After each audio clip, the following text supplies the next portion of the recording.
Dan katanya hukum itu tajam ke atas, kata Jaksa Agung, ya kan? Tapi ternyata buktinya ketika ada seorang masyarakat mengkritik, dikeroyok rame-rame. Ini yang dihadapi oleh negara kita ini, oknum-oknum aparat ini, Pak. Ini takut dengan mafia 9 naga. 303 itu akan selalu ada, dan mau kita ngadain pertemuan 10 kali, 100 kali, nanti akan ada Ferdy Sambo yang baru.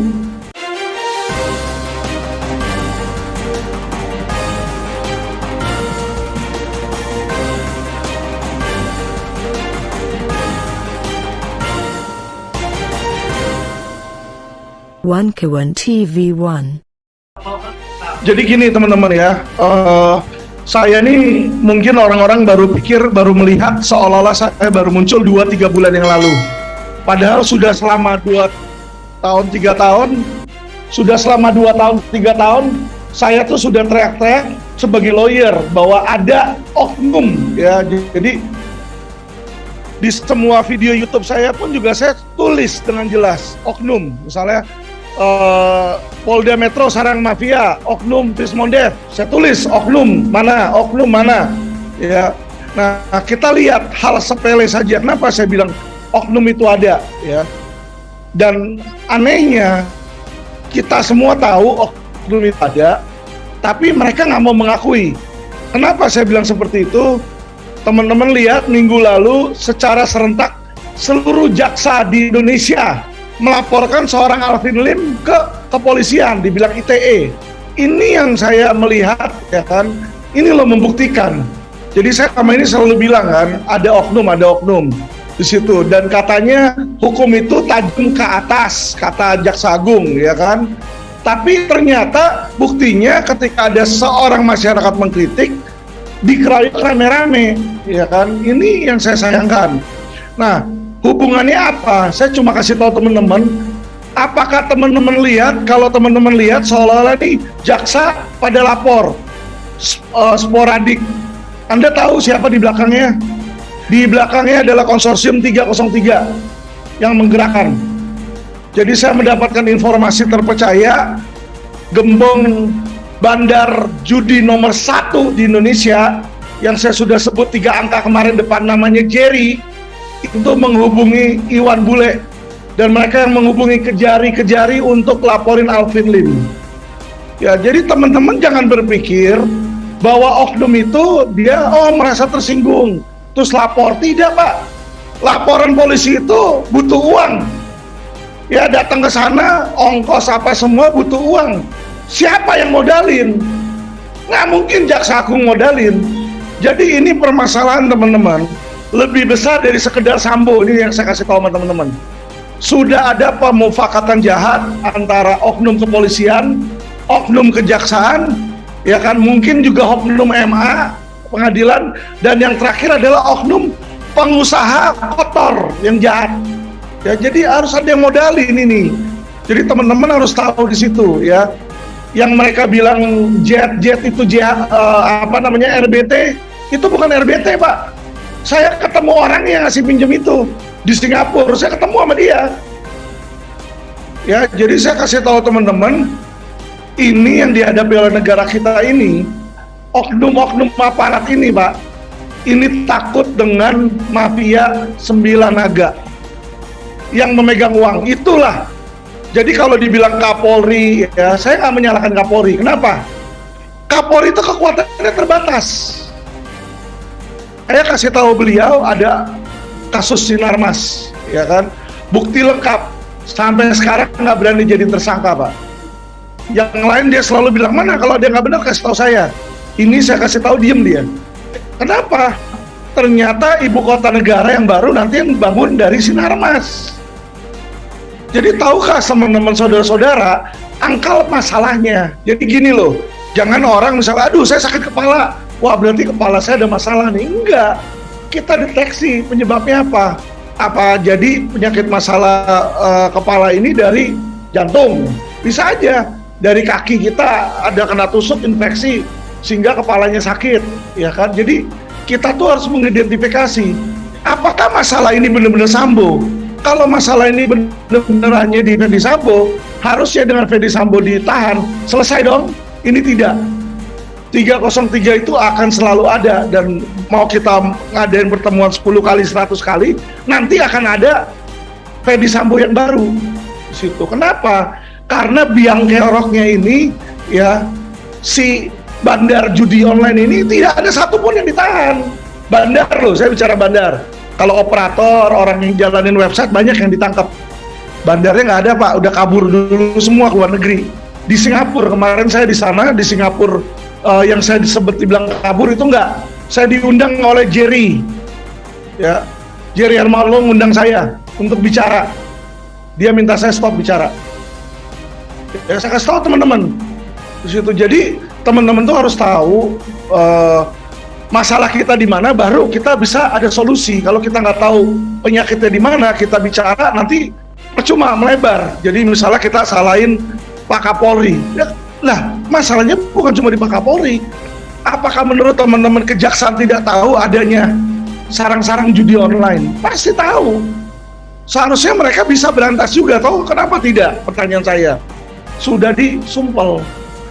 Ya, jadi permasalahan hukum di Indonesia itu sebenarnya cuma satu, teman-teman. Bukan undang-undang, bukan DPR, tetapi banyaknya oknum aparat, oknum. Ya, saya sebut oknum. Nanti kalau saya bilang Polri marah, seluruh Polri lapor saya. Kalau saya bilang hakim, nanti seluruh hakim lapor. Padahal kita udah bilang oknum nih di sini ya. Jadi inilah teman-teman, hanya akan bisa berubah kalau pemerintah berubah nanti. Kalau kita memiliki pemimpin negara yang benar-benar ingin memberantas korupsi, ini baru siap terjadi. Karena pemimpin yang ada sekarang itu seolah-olah ada KPK, tapi KPK dimandulkan. Itu yang saya lihat. Kenapa? Karena yang diisi semua pejabat Polri, sehingga mereka tumbuh terhadap Polri. Di situ nggak mungkin dong jeruk makan jeruk. Situ. Jadi kalau memang nanti kita mendapatkan pemimpin yang memang mau mengatasi, gampang kok. Contoh ya, kalau saya jadi ketua KPK, saya lakukan pembuktian terbalik masalah BBM subsidi. Nggak perlu subsidi, kita kasih gratis BBM. Caranya gampang, gimana? Pejabat, jam, ya kan? Wah, kok jam bisa punya hotel puluhan miliar? Tangkap dulu di situ. Suruh dia buktikan dengan gaji dia, gimana bisa menghasilkan di situ. Nggak bisa buktiin, penjara, TPPU. Selesai kok. Ya kan, uangnya miliaran triliunan itu kasih buat negara, kasih buat masyarakat, sehingga masyarakat makmur. Miskinkan, dikasih ke istrinya anaknya miskinkan di situ. Itu hanya satu-satunya cara. Koruptor takut, koruptor nggak takut dipenjara Pak. Ya, 10 tahun PN, banding turun ke 4, Pinangki, jalanin 2 tahun lepas. Di luar dapat banyak duit. Jerahnya di mana? 2 tahun jalani di dalam juga fasilitas istimewa kok. Di situ nggak ada yang takut sama penjara Pak. Ya, koruptor. Jadi satu-satunya cara adalah miskinkan dan benar-benar cari aparat yang bisa tajam, KPK yang bisa tajam. Ya, tangkap dulu, pembuktian terbalik kalau ada yang melebihi di situ. Simple loh. Jadi kita bisa lihat, mau dia sudah tidak menjabat kayak, ambil sita-sitain asetnya semua, balikin untuk negara. Saya yakin kita semua yang di sini di dalam ruangan ini dan yang di luar pasti akan sejahtera. Indonesia kekayaannya tuh banyak Pak. Ya, jadi kita heran, aset kita banyak, tapi kok ngutang terus? Ini kan ada yang aneh. Ya kan, berarti apa? Pintu belakang kita terbuka, ada lubang nih, yang dimana pemasukannya banyak, tapi jebolnya lebih gede. Jadi kalau saya lihat utang seperti itu, utang untuk apa? Kalau produktif nggak apa-apa. Ya, tapi kalau utangnya itu digunakan untuk jalanan yang cuma dikorupsi nanti 5 tahun rusak, padahal belum ada yang pakai, untuk apa? Pertanyaan saya. Ya, jadi saya mau teman-teman masyarakat untuk kritis dan jangan takut untuk berbicara. Yang dilakukan terhadap saya ini adalah contoh bagaimana ya institusi kejaksaan, institusi aparat yang belum dewasa. Namanya pemerintah itu, pejabat itu harus tidak boleh anti kritik. Itu harusnya semestinya gitu. Ya, jadi kita harus ingat bahwa kita ini adalah tuannya. Kejaksaan berpikir ngapain Alvin Lim, wah dia tersinggung. Dia lupa bahwa mereka adalah pelayan saya, pelayan masyarakat. Gaji-gaji kejaksaan, kepolisian, hakim itu dari uang pajak kita semua. Kita inilah tuannya. Masyarakat inilah tuannya, mereka adalah pembantu. Mana ada pembantu kita bilang, tolong dong beresin piring.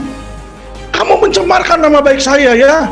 Terus lapor polisi. Apaan itu? Ya.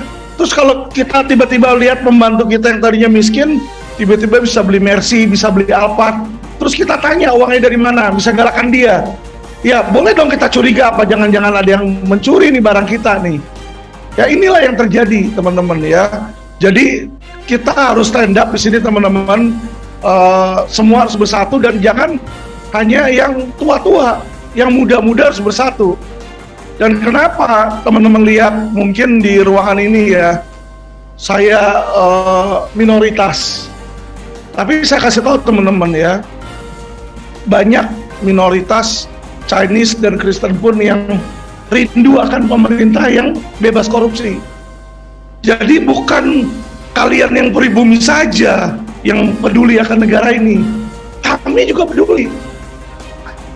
Ya, oke.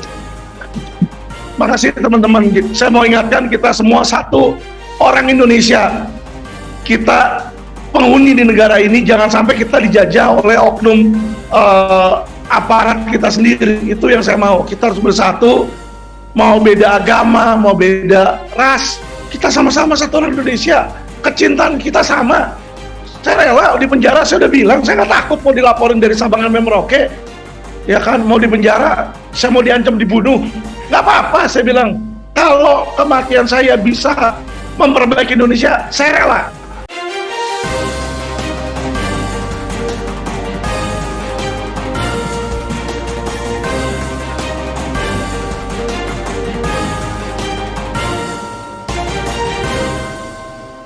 One Kawan TV 1